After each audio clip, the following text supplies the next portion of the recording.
हाय मैं मर ही जाऊं जो तुझको ना पाऊं, बातों में तेरी मैं रातें बिताऊं। सैयारा तू तो बदला नहीं है, मौसम जरा सा रूठा हुआ है।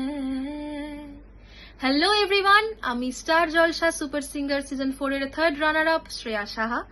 আমি আসছি আগামী 3 অক্টোবর অর্থাৎ একাদশীতে উচল পুকুরি দেউতির হাটে দেউতির হাট সর্বজনীন দুর্গা উৎসব কমিটিতে পারফর্ম করতে। কমিটির সকল সদস্যকে আমি অসংখ্য ধন্যবাদ জানাই আমাকে আমন্ত্রণ জানানোর জন্য, এবং আমার সাথে থাকছে অত্যন্ত একটি জনপ্রিয় ব্যান্ড RSB হারমোনিকা গ্রুপ, এবং স্পেশাল থ্যাঙ্কস জানাবো ব্যান্ডের লিডারকে সুদীপ্ত দিবাকর দাকে। আমি ভীষণ ভীষণ এক্সাইটেড, আশা করি আপনারাও খুব এক্সাইটেড। তো ডেটটা ভুলবেন না, 3 অক্টোবর, খুব শিগগিরই দেখা হচ্ছে।